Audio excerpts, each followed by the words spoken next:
Hello, everyone, and welcome back to Core Conversations. I am Charlie Thomas, the Executive Director of ACTC, the Association for Core Texts and Courses. And Core Conversations is our online lecture and discussion series. So we're glad that you found us. Today, I am very pleased to introduce to you Krishnan Venkatesh, who is a tutor at St. John's College Santa Fe, has been a tutor since 1989. He is the author of two books, one on the early discourses of the Buddha and another on Lord of the Rings. We talked about maybe talking about all of these different things when Krishnan and I talked about him coming and doing a core conversation with us, but we went a different direction. He suggested the Chinese historian Sima Quian, and so that's what we're going to talk about today. So core conversations come in two parts. There is a recorded set of remarks. That's what this is, and then we will have a live conversation that is open to everyone, free, and that will be February 11th. So if you're watching this video before February 11th, 2022, please plan to join us and talk with us about Sima Quian and bring any questions or comments or topics for conversation that you'd like to discuss with Krishnan. But now I'm going to hand it over to him. Krishnan, thank you so much for doing this, for being here, and for doing a core conversation with us. Thank you, Charlie. It's actually a real pleasure for me to come and introduce to you this book, The Records of the Grand Historian. There are actually 3 volumes here, and it's in the Columbia University Asian Literature Series, translated by Burton Watson, the great Burton Watson. Records of the Historian, let me tell you about the book first. What is it? Many of you might not have read it or even heard of it, but the genre is history. Sima Quian wrote a history of about 2,000 years of China, starting from before China was China, right? So when it was a collection of feudal states, right to the beginning, to the earliest known records.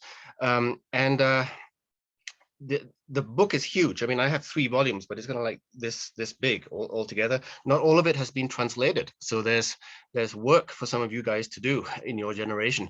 But it was written around, he lived around 2nd century BCE, and this would put him as a contemporary of the Greek astronomer Hipparchus, the Roman playwright Terence, like this. So that's who he was a contemporary of. And Sima Quian was he was the court historian for the Han Emperor, and his father was a court historian. And the job at that time was with the nature of annals, sort of recording dates, recording documents. And his father had the great project of writing a history, a coherent history of China. Again, before it was China. And his father died early. Sima Quian took over the position, and the finishing of this book, in a way, it's a very tremendous act of filial love. He needed to finish something that his father had started. He, as a court historian, he had access to all the records. He also traveled a lot. So there were some earlier things called histories, like the Spring and Autumn Annals by Confucius, who lived about 300 years before. And those were in the nature of annals or chronicles, which was kind of like what happened, when, date. And Confucian history tended to be moralistic. You know, you're holding up exemplars and showing things to avoid. Sima Qian's book is nothing like that. When you encounter it for the first time, the way I can describe it to somebody who knows Western histories, the great ancient Western histories, is that it is like Thucydides in its political realism and its grasp of motivation and complex motivation even. It is like Herodotus in its inquisitiveness in some different kinds of peoples, and different practices and customs. It is like Plutarch in that the bulk of it, and if you read selections from Sima Qian, what you'll encounter is often like a selection of biographies, right, of people. So there are about 100 biographies in here, or more, and they can be very detailed. Usually how he'll progress with a given dynasty is that he'll first give you an overview chapter for the dynasty that is something like the official story. It could be the dynasty, it could be of that particular emperor. Usually it's the particular emperor. When he gets closer to his own time, he knows more about the subjects, and so then he will have a biography of the emperor, and that will be followed by biographies of major players in that reign. And what you then get is a kind of Game of Thrones effect of the same incident being refracted through different lives and different perspectives. So often some key piece of information that you find in the official biography of the emperor isn't revealed until one of the lives. And so you have to pay attention. Usually he will only tell you once when this happens. It's a tremendously artful piece of work. So this can mean that a particular battle or a particular campaign might be refracted over 400 pages through through about 30 different lives. In addition, he also has chapters that are more contemplative / historical on certain things like rituals, like the important civic rituals, like where did they come from, what were they like, how did people come up with them, on things like he has a surprising chapters on weights and measures, for example, and how did the standardization of weights and measures come about. He'll talk about infrastructure, right? This is kind of remarkable, actually. So there's a vast amount of stuff that Sima Qian talks about that each of them kind of sheds very important light on the nature of a dynasty, but particularly the nature of what it is to rule, what it is to make something work, what it is to make a country work, or a society work. So the scope is vast, and I call it history, and it's kind of an important fact because not every great book's civilization has had histories, and this is kind of like a shocking fact. Who didn't have histories? The ancient Indians did not have histories. So there's no classical Hindu history. What do I mean by that? I don't mean they didn't have a past or they didn't have a sense that things happened before, but characteristically, what we think of as history is a book in which there are things like dates and places, like where and when things happened are documented, and often, for example, in Herodotus, you'll have and in Sima Qian, you'll have an account of the historian actually going to the place and verifying with his own eyes, yeah, this happened then, this was the distance between here and there, and then so you have dates, you have places, you have people with characters, human beings that kind of like do these things, and then you have a sense of causation, like how did these things come about, and so the Greeks had it, and the ancient Chinese had it, and Sima Qian was the great ancient Chinese history, and to some extent the Hebrews had it, right? But the ancient Indians did not have it.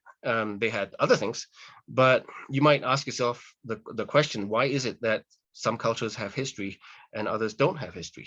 What's the meaning of that? What's the meaning of having history? So that's a big question in the bag. Now, what kind of book is it? So I say it's history. This book covers about 2,000 years from the very first recorded emperor, the Yellow Emperor, and he covers like the sage emperors, the ones that Confucian philosophers refer to as the founding emperors of China. All of them have different personal characteristics, and what you see emerging in Sima Qian is a distinctive national character, not just not just as a political entity, but in a way the making of a distinctive kind of person, the Chinese, which of course, like someone like Confucius and Mencius, they even though they lived before Sima Qian, they themselves are trying to formulate from these early sage emperors a kind of composite picture of an ideal human being, ideal Chinese being. I mean, of course, the notion of China hadn't appeared yet for Confucius, right? So he starts from the beginning, and uh, certain characteristics emerge that later thinkers will weave together from the raw material of the beginnings to make a distinctive character. For example, one of the early Chinese characters, Shun, the early emperors, Emperor Shun, who was a model for Confucian philosophers, was a particular model for filiality. Xiao. Sometimes it's translated as filial piety. So I don't like the phrase filial piety because that makes it sound as if the Chinese worshipped their ancestors, and I don't think that was simply true. And filial piety is something that I think you see in ancient Rome, where emperors would make statues to their ancestors, and so so I don't think it was like that at all. Filiality is a very complex thing that might involve, as with the Emperor Shun, quite terrible parents. So I think the Chinese were quite realistic about how difficult parent-child relationships can be and how terrible parents can be. But Emperor Shun was interesting because he had awful parents who actually tried to murder him several times, but he kept going back. He wouldn't give up on them.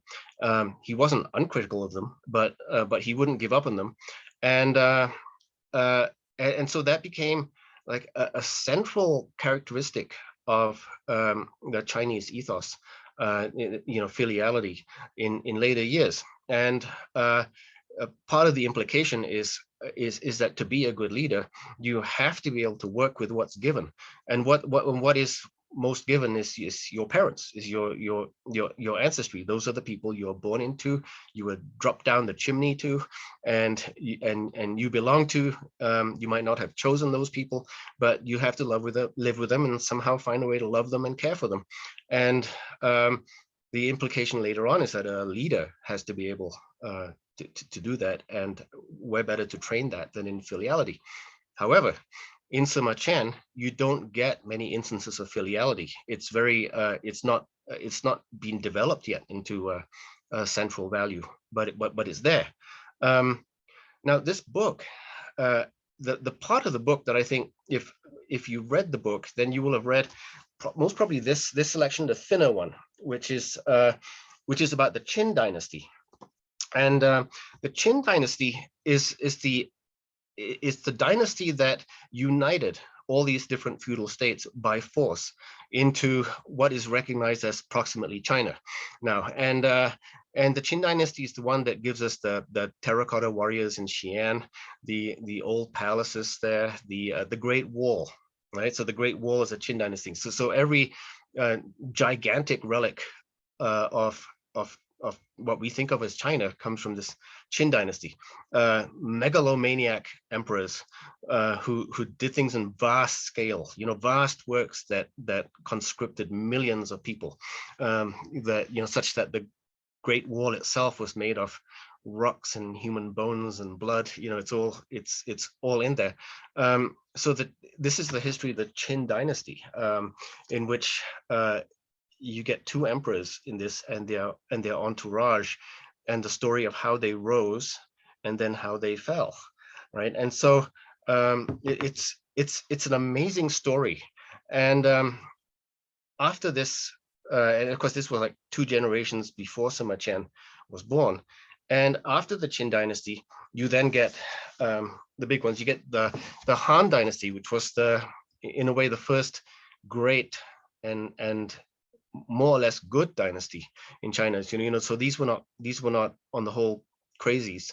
And the central figure in the first part of the Han dynasty is the first Han emperor, Gao Zu, who actually dominates this first volume. And Gao Zu, the first Han emperor, is this fascinating figure, who somehow came to power and was revered he managed to beat the Qin dynasty in all their power. He was revered, and he has a very complex character. You know, he's not a military general type. He's not a conqueror type, and he's in some ways a slob, in some ways kind of lazy, in some ways contemptible, but somehow he becomes the Han Emperor, and he manages to unite behind him a bunch of extremely impressive and intelligent men. And then the volumes go through 4 or 5 different dynasties until you come to Sima Qian's own emperor. You know, so the book culminates in the reign of Sima Qian's own emperor, namely something that's contemporary to him, which of course he had a lot of information about. He knew most of the players well who took part in these events. He worked closely with the emperor, and he's not uncritical of the emperor. Okay, so part of the backstory here, and this is given hintingly throughout the histories, and more explicitly in a letter to his friend Ren An. So Sima Qian himself, at some point in his career, he ended up championing a disgraced general who, it seems to most readers, had done nothing wrong. He tried his best against the northern barbarians. He failed, and he was then disgraced, and the emperor wanted to disgrace him. All the courtiers made this general a scapegoat, and Sima Qian championed him. And for that crime, which has other ramifications, there are things connected with this championing, Sima Qian was sentenced to execution, imprisonment and execution, which was then commuted to castration. Right. So this is huge. So he was castrated. He was held in prison for 3 years, probably tortured every day. I mean, he was badly beaten. He said it such that when he saw a guard coming, he would kneel, get down. You know, he's so much fear. But he was castrated, and then the usual consequence of release after castration was for somebody of a gentlemanly class to then commit suicide because he couldn't live under the humiliation of this event. And Sima Qian resolved to live and finish this history, right? You know, so this is a kind of titanic act of defiance in a way. And when so you might see why he wouldn't be entirely positive about his current emperor, who nonetheless in the various portrayals of him comes out as complex. You know, so this is a sign of a fair writer, fair-minded writer. There's evidence that when he's writing about the crazy first emperor of Qin, he might be talking indirectly about his own emperor, who has similar characteristics. So there are times when, in writing about earlier times, he's actually being critical of his contemporary times. This is a little bit like Tacitus living under the reign of Domitian and writing about Tiberius as a character type and an emperor type that's like Domitian with similar policies, and using the biography of Tiberius to criticize his present emperor. You know, so things get said in indirect ways, but you see, this whole work, I think, if you read it in this light, read it in the light of the letter to Ren An, becomes something like a tombstone, a work of filiality to honor his father, and it hasn't that makes it a very touching project. But that's not why the book is great. So all this is not why the book is great. You know, the fact that it's vast, the fact that it's ambitious is not why it's great.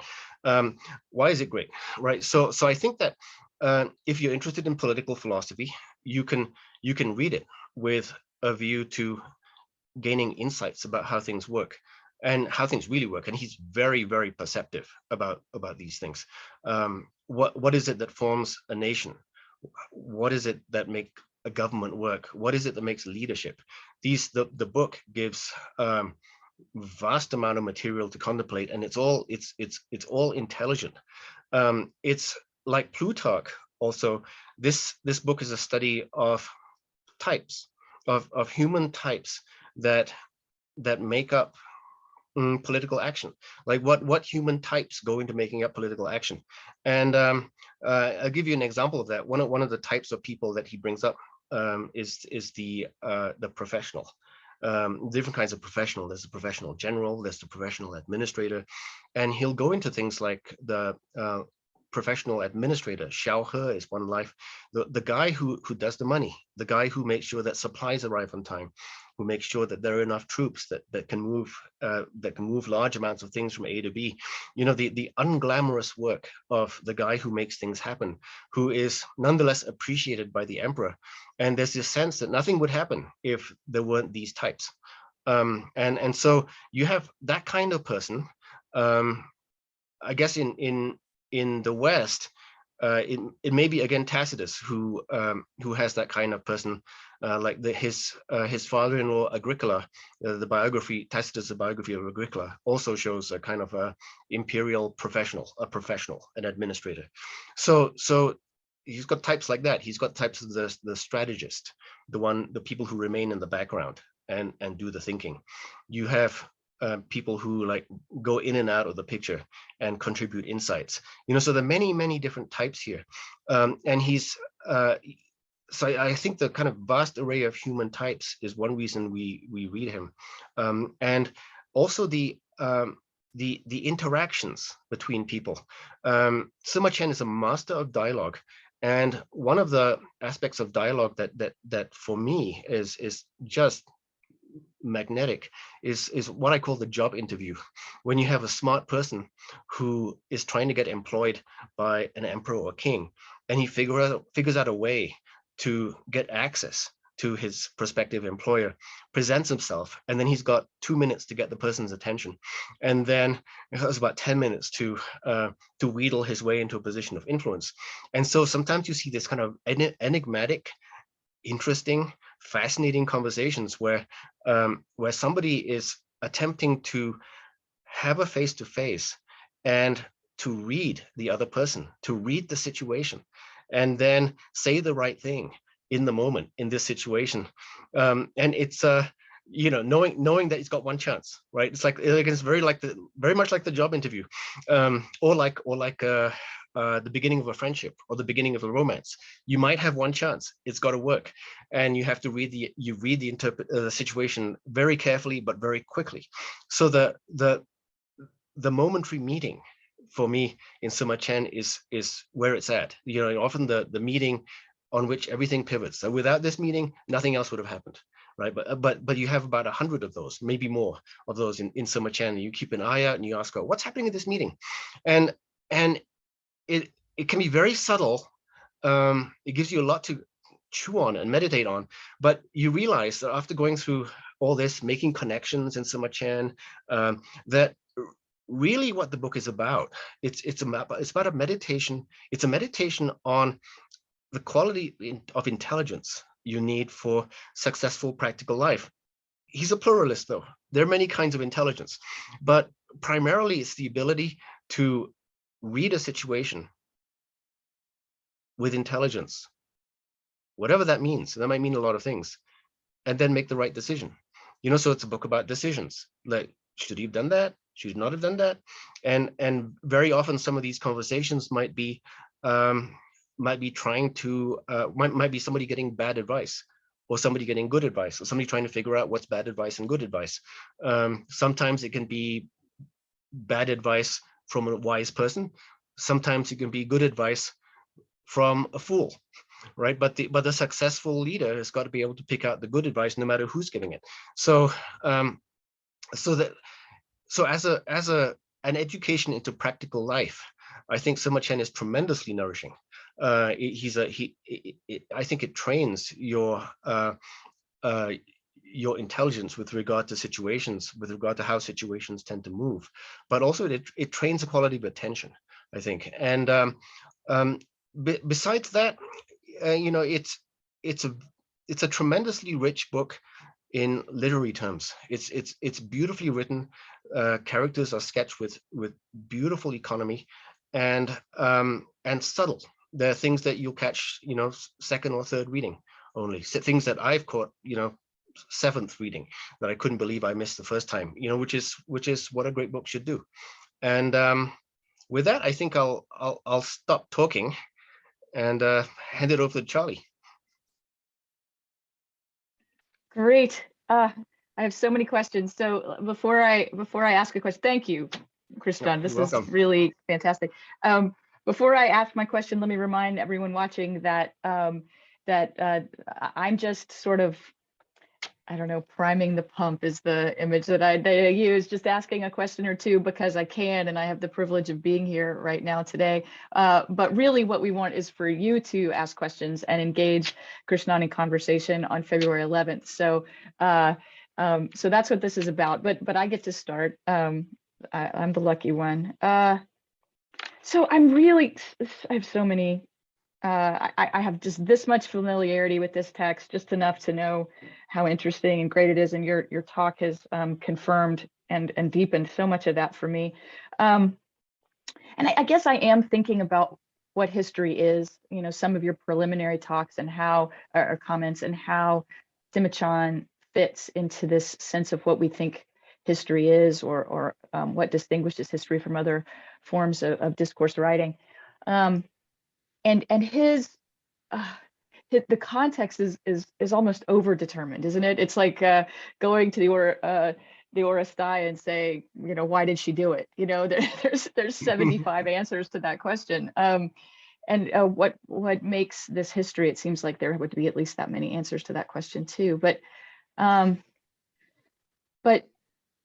another analogy, you mentioned Thucydides as a realist, but it struck me also that, again, I'm sure this is controversial and I could never prove it, but there's something very present to me about Thucydides' own disgrace as a general.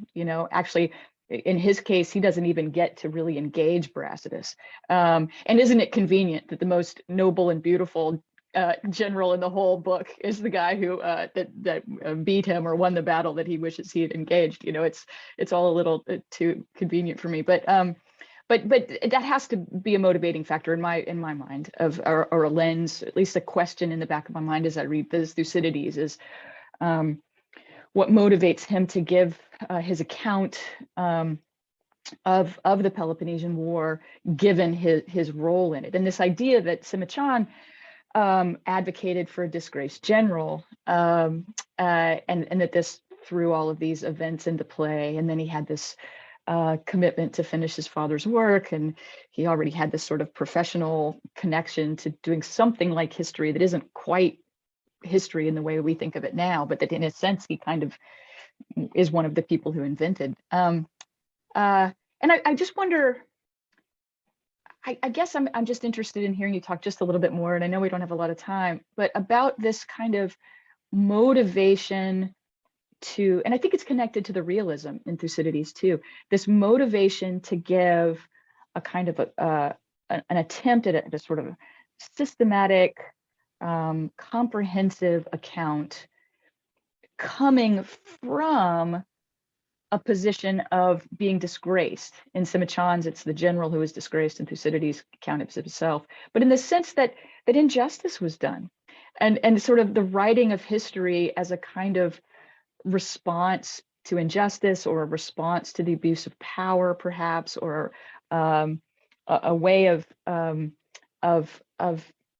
wielding words and ideas and clarity of vision. I mean, that's what I'm really, part of what I'm getting from your account of Sima Quian is, here is this man who sees the world clearly, who has a sense of how to read a room and how to negotiate a situation, and yet even he found himself in these terrible straits because injustice was there. And so I wonder what you think of that idea of writing history as a response to injustice or a response to disgrace. And does that seem, and this connection to Thucydides, does that seem promising to you as a No, it does seem promising. I mean, what one thing you get from that letter to Renan as and also throughout in various stories is that there is powerful moral care in Sima Qian as a personality. So he's got a dedication to certain ideals, and he will stand up for injustice. Even the writing of this book it's courageous. No matter what it takes, he's going to stand up. He's going to do it. So he's going to stand up to injustice, or to what is just wrong. He's going to stand up for the right when he sees it clearly. But the interesting thing is that usually when we do our own writing from a sense of injustice, it's our worst writing, because it's often ends up so one-sided, right? Yeah. But the thing that I've realized about Sima Qian is that there's one reason why he doesn't give one linear account of the whole thing. So someone like Thucydides might give a complex linear account, or Herodotus with the Persian with Xerxes might give a complex linear account. You don't get that with Sima Qian, because I think his sense of history is that things don't happen because of a few lines of causation. They happen because of a whole bunch of things moving together and converging, not just things that people have done in the past, but also personalities, landscapes, money, availability of resources, the feelings of people en masse, the feelings of individual people, convergence of different kinds of intelligence in this thing. And all those things are like little rivulets going down a mountain. And when they all meet in one place, you get the river is unstoppable, right? It goes right there, and I think his vision is this is how things happen, and when in something like this book, when they use the word fate, I don't think he's using it to mean something destined, but there's a point at which lots of natural conditions all converge, and there's a point in which when they converge, the next action is unstoppable. And so then the leader becomes not the person who forces things through, but the leader who has a sense of when it's going to be unstoppable, and then rides it, right? So often the leadership in Sima Qian will look like it's not doing anything, because it's not kind of forcing breakthroughs.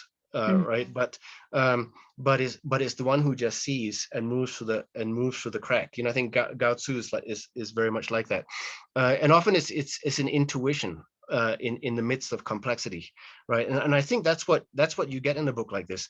So the mental clarity comes from being able to see all that, but of course it can't be said in one linear strand. Right, you can't say this is what happened because you can't say that, right? So, but you can do it with a whole bunch of parallel biographies that refract things. Right. Yeah. Marvelous. I can't wait to talk to you more about this. Sadly, I think we probably need to bring this to a close. But everyone watching, we will reconvene on February 11th at noon Eastern time for a question period with Krishnan. We also have one more core conversation coming up this academic year. Mary Townsend of St. John's University will be talking with us about Simone de Beauvoir. So please join us for that as well. And if you have not already registered for ACTC Spring Conference at Notre Dame, please do that. The proposal form is also available. Propose a paper or a panel. We haven't met face-to-face in a long time, and as wonderful as it is to have this technology and to be able to have these conversations online, I know I miss seeing everyone face-to-face. So, and I believe many of you do too. So please come to Notre Dame in April, pandemic allowing, for a grand reunion. But also join us February 11th. Thank you again very, very much, Krishnan. No, thank you. All right. Take care, everyone. Bye. Bye.